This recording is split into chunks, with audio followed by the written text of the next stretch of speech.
දෝෂාභියෝගය පිළිබඳව තේරීම් කමිටු වාර්තාව පාර්ලිමේන්තු විවාදයට ගැනීමට නියමිතව තිබෙනවා. ඉතින් මේ පිළිබඳව ජනතා විමුක්ති පෙරමුණෙත් ප්‍රජාතන්ත්‍රවාදී ජාතික සන්ධානයේ මන්ත්‍රී කණ්ඩායමෙත් අදහස් ඉදිරිපත් කිරීම වෙනුවෙන් තමයි මේ මාධ්‍ය සාකච්ඡාව කැඳවනු ලැබුවේ. අපි දන්නවා මීට පෙරත් අපි විවිධ අවස්ථාවල මාධ්‍ය හරහා මේ රටේ ජනතාව දැනුවත් කරලා තිබෙනවා. මෙම දෝෂාභියෝග යෝජනාව ඉදිරිපත් වෙන්නෙම ශ්‍රේෂ්ඨාධිකරණය අධිකරණ පද්ධතිය ආණ්ඩුවට අවශ්‍ය පරිදි හසුරුවා ගැනීමේ උවමනාව පෙරදරි කරගෙන. මොකද විශේෂයෙන්ම ශ්‍රේෂ්ඨාධිකරණය ඉසට්කෝ වගේ පිළිබඳ ප්‍රශ්නේදීත් දිවිනැගුම පනත පිළිබඳ ප්‍රශ්නේදීත් ආණ්ඩුවේ ඉන්න ස්ථාවරයන්ට පටහැනි ජනතාවගේ පැත්තෙන් තමයි ඒ තීරණ දෙකම ලබා දී තිබුණේ. ඒ නිසා ආණ්ඩුව ශ්‍රේෂ්ඨාධිකරණයේ අග්‍රවිනිශ්චයකාරතුමිය හඹාගෙන ගොස් දඩයම් කොට අවසන් කළ යුතුයි කියන මාර්ග සිතියමක් සකස් කරා. ඒ මාර්ග සිතියමේ එක් අවස්ථාවන්හිදී ඊටමත් හිතුවක්කාරී ලෙස ප්‍රජාතන්ත්‍ර විරෝධී ලෙස එම ආයතනයන්ට පැවරෙන යම් හෝ බලයක් තිබෙනවා. ඒ බලයන් කිසිදු සැලකිල්ලක් නොකොට තමන්ගේ මාර්ග සිතියම දියත් කරා. එහි අවසන් අදියර ලෙස තමයි දැන් පාර්ලිමේන්තුවට මෙම යෝජනාව ගෙනවිත් තිබෙන්නේ. පළමු කොටම മന്ത്രിවරු 117 දෙනෙක්ගේ අත්සනකින් යුතුව අත්සන් කරන ලද එක മന്ത്രിවරයෙක් තමන් අත්සම ඉල්ලාස් කරගත්තට පසුව 107 දෙනෙක්කින් යුතුව දෝෂාභියෝග යෝජනාව පාර්ලිමේන්තුවට ඉදිරිපත් කරා චෝදනා 14කින් සමන්විත. නමුත් ඒ චෝදනා තුලම තිබුණා ඒ වගේ දිනවකවානු සමහර ඒ වගේ නම් සමහර අවස්ථාවල සිදුවීම් අග්‍රවිනිශ්චයකාරතුමිය එම තනතුරට පත්වීම ආදී දේවල් සිදුවීමට පෙර සහ වැරදි සහගත සිදුවීම් බව. එනිසා චෝදනා පත්‍රයේම ටිකක් සැලකිය යුතු ප්‍රමාණකින් ව්‍යාකූල වැරදි වලින් ගහන වෙච්ච චෝදනා පත්‍රය. එවැනි චෝදනා පත්‍රයක් සකස් කිරීමෙන්ම ආණ්ඩුව පෙන්눔 කරේ අග්‍රවිනිශ්චයකාරතුමිය නිරපා හැරීම සඳහා දියත් කරන ලද සැලසුම නියමිත දිනවකවානුවලදී අවසන් කරගත යුතුව නම් එවැනි කඩුමුඩියේ හෝ යෝජනාවලිය සකස් කළ යුතුයි කියලා. එනිසා මේ යෝජනාවලිය මුළුමනින්ම එම චෝදනා සැලකිය යුතු ප්‍රමාණයක් චෝදනා පත්‍රය තුලම ප්‍රතික්ෂේප ලක් වෙන වැරදි වලින් ගහන චෝදනා පත්‍රයක් බවට පත් වුණා. පසුව පාර්ලිමේන්තුවේදී කතානායකවරයා විසින් ඒ විභාගයට ලක් කිරීම සඳහා තේරීම් කමිටුවක් පත් කරා. අප දිගින් දිගටම පෙන්වා දුන්නා එම තේරීම් කමිටුවේ සංයුතිය කිසිසේත්ම පිළිගත හැකි සංයුතියක් නොවේ. එය චෝදනා ඉදිරිපත් කරන පාර්ශ්වයට වඩාත් වැඩියෙන් වාසි සහගත තත්ත්වයක් නිර්මාණය කරන ඔවුන්ගේ වමනාවන් තේරීම් කාරක සභාව තුල තිබෙන තමන්ගේ ඊනියා බහුතරය උපයෝගී කොටගෙන සම්මත කර ගැනීමේ අරමුණින්ම සකස් කරන ලද තේරීම් කමිටුවක්. ඒ තේරීම් කමිටුවට අපේ පක්ෂයෙන් අපේ විජිතේර සහෝදරය සහභාගී වුවට පසුව එම තේරීම් කමිටුවේ ක්‍රියාවලිය කිසිසේත්ම සම්මත ස්වභාවික යුක්ති මූල ධර්මයන්ට අනුකූල පරිදි හැසිරුණේ නැහැ. එම තේරීම් කාරක සභාවේ මුළු ක්‍රියාවලියම තිබුණේ ආණ්ඩුවේ ඊනියා බහුතරයේ උපයෝගී කොට ගනිමින් අත්නෝමතිකත්වයෙන් පිරුණු අනෙක් සමාජිකයන්ගේ අදහස් වලට හෝ ශ්‍රේෂ්ඨාධිකරණ අග්‍රවිනිශ්චයකාරතුමියගේ පාර්ශ්වයෙන් ඉදිරිපත් වූ නීතිඥ මහතුරුන්ගේ අදහස් වලට හෝ කිසිසේත්ම ඇහුම්කම් දෙන්නේ නැතුව ඒ අදහස් යෝජනා මුළුමනින්ම තලා පොඩි කොට දමා ආණ්ඩුවේ මූලික සැලැස්ම දියත් කර ගැනීම වෙනුවෙන් තමයි එම කමිටුවේ ක්‍රියාකාරීත්වය තිබුණේ. එපමණක් නොවේ එම කමිටුවට මේ විභාග කිරීම පිළිබඳ ක්‍රමවේදයක් දිගින් දිගටම විපක්ෂ නියෝජනය කරමින් සහභාගී වූ නියෝජිතයින් විසින් හා අග්‍රවිනිශ්චයකාරතුමියගේ නීතිඥ මහත්වරුන් විසින් ඉල්ලා සිටියේදීත් කිසිදු ක්‍රමවේදයක් එම කමිටුවට ඉදිරිපත් කරන්න අසමත් වුණා. ඒ වගේම සාක්ෂි නාම ලේඛනයක් පිළිබඳව කිසිදු නමක් ඉදිරිපත් කරන්න අසමත් වුණා. ඒතර කිසිදු ක්‍රමවේදයක් නැති සාක්ෂි නාම ලේඛනයක් නැති විපක්ෂයේ മന്ത്രി නියෝජිතයන් විසින් ඉදිරිපත් කරන ලබන අදහස් කිසිදු සැලකිල්ලට භාජනය කරන්නේ නැති අග්‍රවිනිශ්චයකාරතුමියගේ නීතිඥ මහතුරු විසින් ඉදිරිපත් කරන අදහස් සහ යෝජනා පිළිබඳව කිසිදු ඇහුම්කන් දීමක් නැති තේරීම් කාරක සභාවක තවදුරටත් සහභාගී වීම කිසිදු තේරුමක් නැති අනර්ථකාරී ක්‍රියාවක් හේතු කොටගෙන විපක්ෂ සමාජිකයන්ු අපේ පක්ෂයෙන් පත් වී තිබුණු විජිත හේරත් අපේ නියුස් සහෝදරයා ඉල්ලා අසුණා. අනතුරු ඊටමත් හදිසි කඩිමුඩි මධ්‍යම රාත්‍රී 12 අවසන් වනතේ කමිටුව රැස් වෙලා හදිසියේ සාක්ෂිකරුවන් කැඳවලා තමන්ට වමනා පරිදි හැසිරෙන වාර්තාවක් නිර්මාණය කරා. එනිසා අපි මේ චෝදනා පිළිගත්තෙත් නැහැ. එම කමිටුව පිළිගත්තෙත් නැහැ. එම වාර්තා පිළිගත්තෙත් නැහැ. එපමණක් නොවේ මේ පිළිබඳ ශ්‍රේෂ්ඨාධිකරණයේ සහ අභියාචනාධිකරණයේ ශ්‍රේෂ්ඨාධිකරණ අර්ථ දැක්වීමත් සහ අභියාචනාධිකරණයේ තීන්දුවක් තිබෙනවා. ඒ තීන්දුවල ශ්‍රේෂ්ඨාධිකරණ අර්ථ නිරූපණය ඉතා පැහැදිලි කොට සඳහන් වී තිබෙනවා. විවස්ථාව අර්ථ නිරූපණය කිරීමේ බලය ශ්‍රේෂ්ඨාධිකරණයේ තියෙන විවස්ථාවේ ඒට අනුව පැහැදිලි කොට තිබෙනවා. මෙම තේරීම් කාරක සභා ක්‍රියාවලිය කිසිසේත්ම මූලික නීතීන් වලට යටත් නොවන බව. මූලික නීතීන් වලට අනුරූපී නොවන බව. මූලික නීතීන් උල්ලංඝනය කරලා තිබෙන බව. ඒ වගේම ශ්‍රේෂ්ඨාධිකරණයෙන් ලබා දෙන තීරණයේ අර්ථ නිරූපණය මත පදනම්ව අභියාචනාධිකරණය විසින් තීරණ දෙකක් ලබා දුන්නා.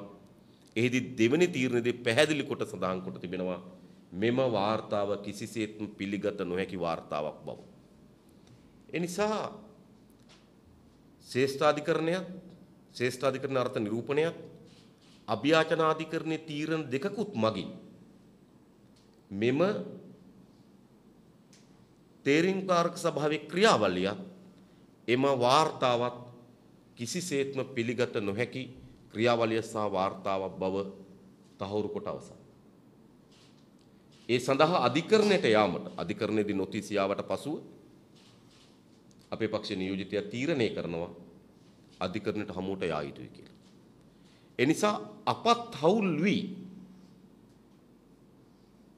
එළඹෙන ලද තීරණයක් තමයි ඒ තිබෙන්නේ. එනිසා මේ තීරණය අප පිළිගන්න තීරණයක්. ශ්‍රේෂ්ඨාධිකරණයට විවස්ථාව අර්ථ නිරූපණය කිරීමට තිබෙන බලය අභියාචනාධිකරණයෙන් ලබා දී තිබෙන තීරණයත් අපි මුළුමනින්ම පිළිගන්නවා.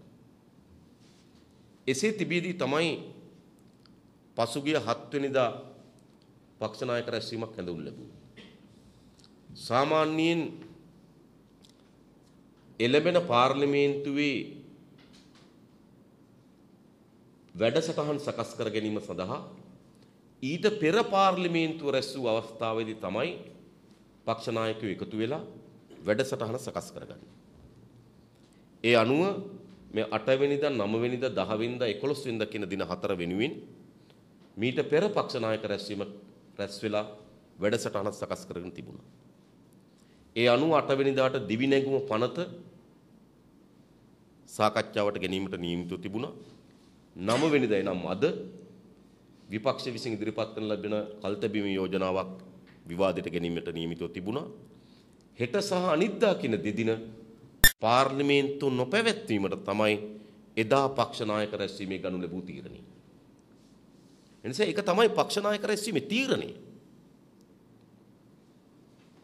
8 වෙනිදා දිවි නැගීමේ පනතත් 9 වෙනිදා විපක්ෂ විසින් ඉදිරිපත් කරන ලබන කල්තබීමේ යෝජනාවත් 10 සහ 11 දෙදින පාර්ලිමේන්තුව නොකැඳවීමට තමයි රැගෙන තිබුණු තීරණය. හැබැයි තීරණයේ එසේ තිබියදී 7 වෙනිදා පක්ෂ නායක රැස්වීම හදිසි අවශ්‍යතාවයක් මත කැඳවලා මෙම දෝෂාභියෝග තේරීම්කාරක සභාවේ වාර්තාව විවාදයට ගැනීමට සූදානම් වූවා. ඒ අවස්ථාවේදී අප විසින් ඉතා ඍජුව විමසා සිටි ආණ්ඩු පක්ෂ සමාජිකයන්ගෙන් ශ්‍රේෂ්ඨාධිකරණයේ අර්ථ නිරූපණයක් තිබෙනවා. අභියාචනාධිකරණයේ තීරණයක් තිබෙනවා. ඒ තීරණය අනුව කිසිසේත්ම මෙය පාර්ලිමේන්තුවේ විවාදයට නොගත යුතුයි කියලා. ඒ අවස්ථාවේදී සභානායක නිමල් සිරිපාල සිල්වා අමාත්‍යවරයා විසින් ප්‍රකාශ කර සිටියා. ශ්‍රේෂ්ඨාධිකරණයේ හෝ අභියාචනාධිකරණයේ තීරණ ඔවුන් නොපිළිගන්නා බව. උන් තා පැහැදිලිව කිව්වා එම පක්ෂ නායක රැස්වීමේදී එම තීරණ උන් පිළිගන්නේ නැහැ කියලා. නමුත් අප විසින් දැඩිව පෙන්වා දෙනු ලැබුවේ ශ්‍රේෂ්ඨාධිකරණයට ව්‍යවස්ථාව අර්ථ නිරූපණය කිරීමේ බලය තිබෙනවා. අනෙක් හැම අවස්ථාවකදීම ඒ අර්ථ නිරූපණය කිරීමේ බලය පිළි අරගෙන තිබෙනවා. දිවිනැගුම් පනතට වෘත්තීය සමිතිය සහ තවත් ආයත සංවිධාන කීපයක් ශ්‍රේෂ්ඨාධිකරණ හමුවට ගියාට පස්සේ දිවිනැගුම් පනතේ වගන්ති 16ක් පිළිබඳව ශ්‍රේෂ්ඨාධිකරණය අර්ථ නිරූපණයක් ලබා දීලා තිබුණා. ඒ ව්‍යවස්ථාවත් එක්ක කවර ආකාරයේ ගැටීමක්ද තිබෙන්නේ කියලා. නමුත් ආණ්ඩුවේ දිවිනැගුම් පනත පාර්ලිමේන්තුවට ඉදිරිපත් කිරීමේදී ඒ සම්මත කර ගැනීමේදී ශ්‍රේෂ්ඨාධිකරණය විසින් ලබා දෙන ලද අර්ථ නිරූපණය පිළිගනු ලැබුවා. එපමණක් නෙමෙයි ගරු කතානායකතුමා මීට පෙර අභියාචනාධිකරණය විසින් දෙන ලද තීරණය පිළිබඳව කතානායකතුමාගේ චමල් රාජපක්ෂ මැතිතුමාගේ ස්ථාවරය පැහැදිලි කිරීමේදී ඔහු ඉතා පැහැදිලිව තමන්ගේ ප්‍රකාශය සටහන් කොට තිබෙනවා විවස්ථාව අර්ථ නිරූපණය කිරීමේ බලය තිබෙන්නේ ශ්‍රේෂ්ඨාධිකරණයට කියලා. ඒ වගේම අපේ රටේ විවස්ථාවේ අදාළ වගන්තිවල ඉතා පැහැදිලි කොට සටහන් කොට තිබෙනවා විවස්ථාව අර්ථ නිරූපණය කිරීමේ බලය තිබෙන්නේ ශ්‍රේෂ්ඨාධිකරණයට කියලා. එනිසා විවස්ථාව අනුවත් විවස්ථාව අර්ථ නිරූපණය කිරීමේ බලය ශ්‍රේෂ්ඨාධිකරණයට. කතානායකතුමාගේ කලින් දෙන ලද නියෝගය අනුවත් විවස්ථාව අර්ථ නිරූපණය කිරීමේ බලය ශ්‍රේෂ්ඨාධිකරණයට.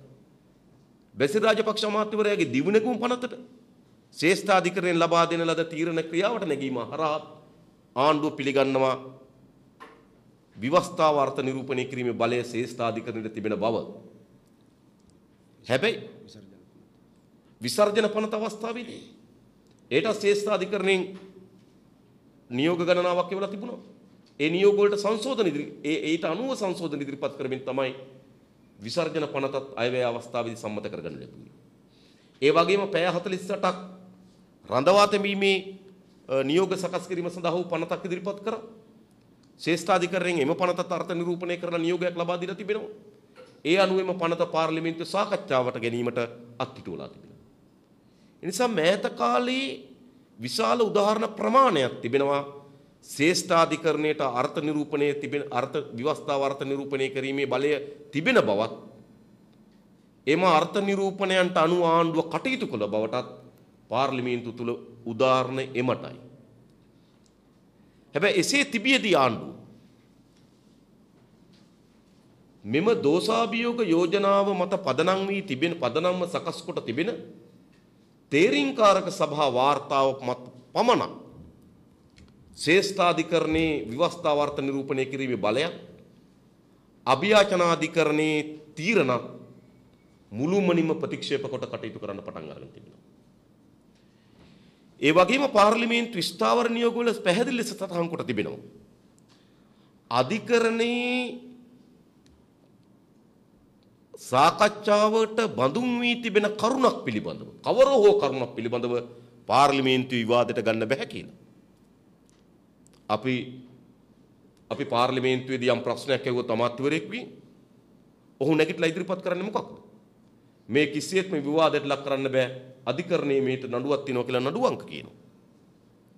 ඒ වගේම මීට පෙර අවස්ථාවකදී තෙල් සංස්ථාවේ ගනුදෙනුවක් පිළිබඳ සාකච්ඡා කරනකොට ඔවුන් කිව්වා ඒක පාර්ලිමේන්තුවේ කතා කරන්න බෑ අධිකරණයේ නඩුවක් තිබෙනවා කියලා. ඒ නිසා එහෙම පාර්ලිමේන්තු ස්ථාවර නියෝගවල සහ භාවිතාවේ විශාල උදාහරණ ප්‍රමාණයක් තිබෙනවා ශ්‍රේෂ්ඨාධිකරණය හෝ අධිකරණය හෝ නඩුවක් ගොනු වෙමින් තිබියදී ඒ විෂය පාර්ලිමේන්තුවේ සාකච්ඡාවට බඳුන් නොකළ යුතු බවට. එනිසා පැති දෙකෙන්ම ගත්තා. ශ්‍රේෂ්ඨාධිකරණය සහ අභියාචනාධිකරණයේ තීන්දුව තීරණ පැත්තෙන් බැලුවොත් අධිකරණයේ විෂයට භාජනය වී තිබෙන කරුණක් පිළිබඳ පාර්ලිමේන්තුවේ කතා නොකළ හැකි කියන ස්ථාවර නියෝග පැත්තෙන් බැලුවත් මෙය කිසිසේත්ම පාර්ලිමේන්තු විවාදයට නොගත යුතු බව අප විසින් පෙන්වා දෙන්න ලැබුවා. හැබැයි එසේ අපි විසින් පෙන්වා දෙන්න ලබා තිබියදී පක්ෂ නායක රැස්වීමේ ඉතාමත් අත්නෝමතික හිතුවක්කාරී ලෙස ආණ්ඩුවේ සමාජිකයන් හැසිරෙන්න පටන් ගත්තා. එම හැසිරවීමට විරෝධය පා අප පක්ෂ නායක රැස්වීමෙන් පිටතට පැමිණියා. අපි පක්ෂ නායක රැස්වීමේ නොමැති අවස්ථාවකදී තමයි මෙම විවාදයේ 10 11 කියන දෙදිනට යොදාගෙන තිබෙන්නේ. සැබවින්ම නම් මීට පෙර සම්ප්‍රදායන් තිබෙන්නේ. පක්ෂ නායක රැස්වීමේදී එකඟතාවයකට එන්න බැරි වූ කරුණ පාර්ලිමේන්තුවට ඉදිරිපත් කොට සම්මත කර ඒ යෝජනාවට ගන්නවද නැද්ද කියලා තීරණයක් ගත යුතුයි. පක්ෂ නායක රැස්වීමේ යම් කරුණක් පිළිබඳ විවාදයක් පැන නගිනවා නම් හෙට පාර්ලිමේන්තුව පවත්විය යුතුද නැද්ද කියලා පක්ෂ නායක රැස්වීමේ තීරණයකට එළඹෙන්න බැරි නම් එම යෝජනාව පාර්ලිමේන්තුවට ඉදිරිපත් කොට සම්මත කරගත යුතුයි. ඒක තමයි පාර්ලිමේන්තුවේ තිබුණු සම්ප්‍රදාය. මොකද එහෙම නැතුව පක්ෂ නායක රැස්වීමේ බහුතරයට හෝ ආණ්ඩුවට තිබෙන බලයක් විසින් හෝ පක්ෂ නායක රැස්වීමේ තීන්දුව තීරණ පොඩිපට්ටම් කරන්න බෑ. පක්ෂ නායක රැස්වීමේ එකඟතාවයකට එළඹෙන්න බැරි වූ යම් කරුණක් තිබෙනවා නම් ඒ කරුණ පාර්ලිමේන්තුවට ඉදිරිපත් කොට ඒ පිළිබඳ තීරණයක් ගත යුතු තිබෙනවා. නමුත් ආණ්ඩුව ඒ සම්ප්‍රදායනුත් උල්ලංඝනය කරලා තිබෙනවා. ඒ නිසා මේ ලියවිල්ල විවාදයට දක්වා එන මුළු ක්‍රියාවලිය බැලුවොත් රටේ ව්‍යවස්ථාව උල්ලංඝනය කරලා තිබෙනවා. පාර්ලිමේන්තුවේ රීතීන් උල්ලංඝනය කරලා තිබෙනවා. ස්වභාවික යුක්ති මූලධර්ම උල්ලංඝනය කරලා තිබෙනවා. පාර්ලිමේන්තු සම්ප්‍රදායන් උල්ලංඝනය කරලා තිබෙනවා මේ මුළු ක්‍රියාවලියම. තේරීම්කාරක සභාවේ සංවිධිය අපි පිළිගන්නේ නැහැ. තේරීම්කාරක සභාවේ ක්‍රියාවලිය අපි පිළිගන්නේ නැහැ. තේරීම්කාරක සභාවේ වාර්තාව අපි පිළිගන්නේ නැහැ. ශ්‍රේෂ්ඨාධිකරණයෙන් සහ අභියාචනාධිකරණයෙන් ලබා දීලා තිබෙනවා ඒ පිළිබඳ පැහැදිලි තීරණ. ඒ තීරණට අනුරූපව කටයුතු නොකිරීම අපි පිළිගන්නේ නැහැ. ඒ වගේම මෙය 10 සහ 11 දෙදින තුල පක්ෂ නායක රැස්වීම එකඟතාවයකින් තොරව විවාදයට ගැනීම අප පිළිගන්නේ නැහැ. ඒ නිසා මෙම විවාදයේ කිසිසේත්ම පාර්ලිමේන්තුවේ නොපැවැත්විය යුතු විවාදයක්. සැබවින්ම අභියාචනාධිකරණයේ දෙවෙනි තීරණයෙන් පසුව එහෙම ලියවිල්ලක් නැහැ. අභියාචනාධිකරණයේ දෙවෙනි තීරණය දීලා තිබෙනේ ලියවිල්ල නීත්‍යානුකූල නොවන බව. ඉතින් ඒ තීරණයට ගරු කරනවා නම් ඒ තීරණයට යටත් කරනවා නම් ඒ තීරණය පිළිගන්න කවර හෝ කෙනෙක් මෙතෙන් සිට වාර්තාවක් තියෙනවා කියලා පිළිගන්න බෑ. පොද දෙවෙනි තීරණය තා පැහැදිලි ලෙස කියලා තියෙනවා අභියාචනාධිකරණය විසින් මේ ලියවිල්ල නීති විරෝධී කියලා. ඒතොර අපි ශ්‍රේෂ්ඨාධිකරණය හෝ අභියාචනාධිකරණය විසින් ලබා දී තිබෙන තීරණ වලට අපි එකඟ නම් ඒ තීරණ අපි පිළිගන්නවා නම් ඒ තීරණ වලින් පසුව ලියවිල්ලක් නැහැ. ඒ නිසා නැති ලියවිල්ලක් පිළිබඳ විවාදයක් කරන්න බෑ. නමුත් ඒ සම්ප්‍රදායන් ඒ ව්‍යවස්ථාවන් මුළුමනින්ම උල්ලංඝනය කරමින් ආණ්ඩුව කටයුතු කරනවා නම් එවැනි විවාදයකට අපි සහභාගී වෙන්නෙත් නැහැ. ඒ නිසා මේ අත්නෝමතික ප්‍රජාතන්ත්‍ර විරෝධී